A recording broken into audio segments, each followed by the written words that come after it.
Hello વિદ્યાર્થી મિત્રો, આજે આપણે ચેપ્ટર બીજું the art of white washing લઈશું. તો પહેલા જ ક્વેશ્ચનમાં શું કહે છે, read the following paragraph from the lesson, એટલે કે પેરેગ્રાફ વાંચવાનો છે અને એના ઉપર પ્રશ્ન જવાબ છે. તો ફર્સ્ટ ક્વેશ્ચનમાં શું કહે છે, વાય વોઝ ટોમ હેપી? તો કે Tom was happy because it was a holiday and there was no homework to do. Second, what did aunt Polly ask Tom to do? તો કે aunt Polly asked Tom to whitewash the wool farm. Third, what did Aunt Polly give Tom? तो के Aunt Polly give Tom a basket of whitewash and a brush. Answer this question. So the first one શું કહે છે, Tom was happy because તો B આવશે, એટલે કે there was no school and no homework to do.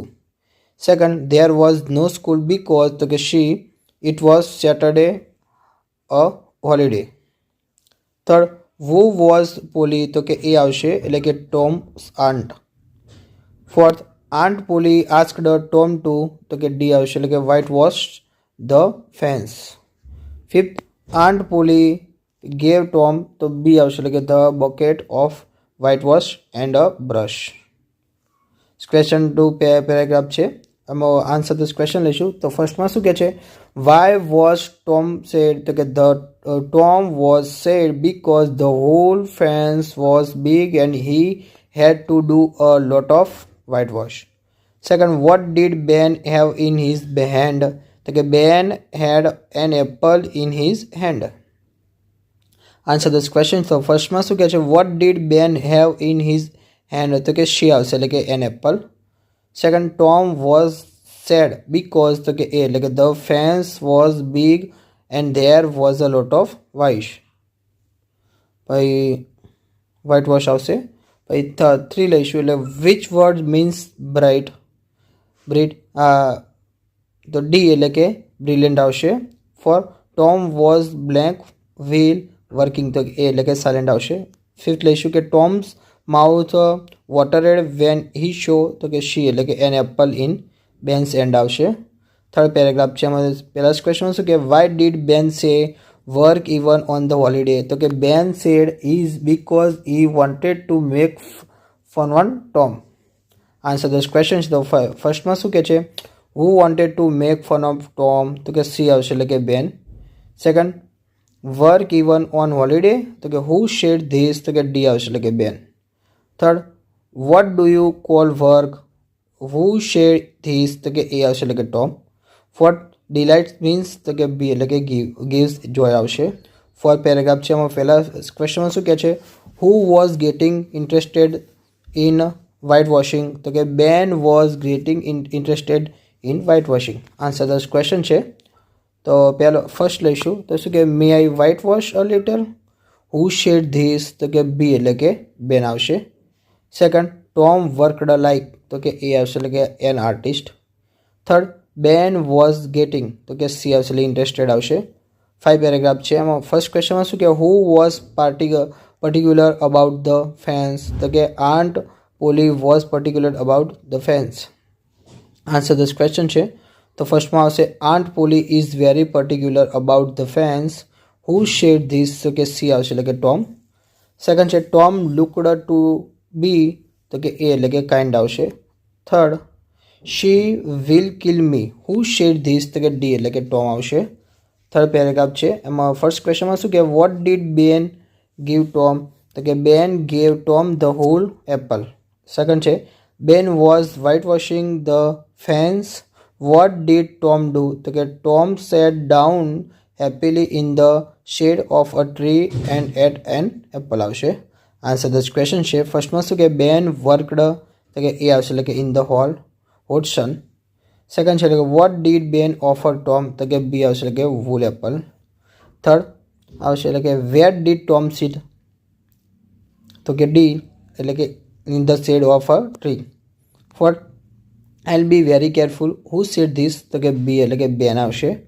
Same paragraph છે, તો first ક્વેશ્ચનમાં શું કે after Ben who whitewashed the fence? તો કે after Ben Billy whitewashed the fence. Second question છે, તો કે what did Billy give Tom? તો કે Billy gave a kite to Tom. Third છે, તો કે what did Johnny give Tom? તો કે Johnny gave Tom a pair of marbles. Answer this question છે. તો ફર્સ્ટમાં શું કહે છે, who whitewashed after Billy, તો કે સી એટલે કે જોની આવશે. Second, who whitewashed after Ben, તો કે એ એટલે કે Billy. Third, what did Billy give Tom, તો કે સી આવશે એટલે કે a kite. Fourth, what did Johnny give Tom, તો કે બી આવશે એટલે કે પેર ઓફ માર્બલ્સ આવશે. 8 પેરેગ્રાફ છે. એમાંથી ફર્સ્ટ ક્વેશ્ચનમાં શું કહે છે, how many times what the fence whitewashed, તો કે the fence was washed 3 times. Second છે ક્વેશ્ચન, તો કે which play things did Tom get, તો કે Tom get 12 marbles, a tin soldier, a dog collar, પછી the handle of a knife and a big key without a lock. Answer this question. તો ફર્સ્ટમાં શું કહે છે, how many times was the fence whitewashed, તો કે A આવશે એટલે કે 3 times. સેકન્ડ છે તો કે the whitewash was over by, તો કે સી એટલે કે આફ્ટરનૂન આવશે. થર્ડ, અન મીન્સ, તો કે ડી એટલે કે ગોટ આવશે. ફોર્થ, પ્લે થિંગ્સ મીન્સ, તો કે બી એટલે કે ટોયસ આવશે. 9 પેરેગ્રાફ છે. એમાંથી ફર્સ્ટ ક્વેશ્ચનમાં શું કે did aunt Polly allow Tom to go and play, why, તો કે yes aunt Polly allow Tom to go and play because the whole fence was nicely painted. Second લઈશું તો કે what did aunt Polly give Tom, તો કે aunt Polly gave Tom the best apple from the basket. Answer the ક્વેશ્ચનમાં ફર્સ્ટમાં શું કહે છે, હુ વોઝ સરપ્રાઇઝ, તો કે એ આવશે એટલે કે aunt Polly. Second, Aunt Polly was surprise because, તો કે સી આવશે એટલે કે the fence was nicely whitewashed. Third, તો કે which word means very good, તો કે એ આવશે એટલે excellent. Fourth, what did aunt Polly give Tom, તો કે સી આવશે એટલે કે એન એપલ આવશે. બસ ક્વેશ્ચન 2માં શું કહે છે કે underline the words with different meaning. તો લઈશું કે ડિફરન્ટ મિનિંગવાળા આપણે અંડરલાઇન કરવાનું. તો ફર્સ્ટમાં આવશે ટચ, સેકન્ડમાં આવશે પ્રાઉડ, થર્ડમાં આવશે પ્રાઉડલી, ફોર્થમાં આવશે પ્લેઇંગ, ફિફ્થમાં આવશે નોટી. પછી થર્ડ ક્વેશ્ચન છે તો કે fill in the blanks using the correct from the word group given below. તો ફર્સ્ટમાં આવશે the children blank the joker, તો મેક ફન ઓફ આવશે.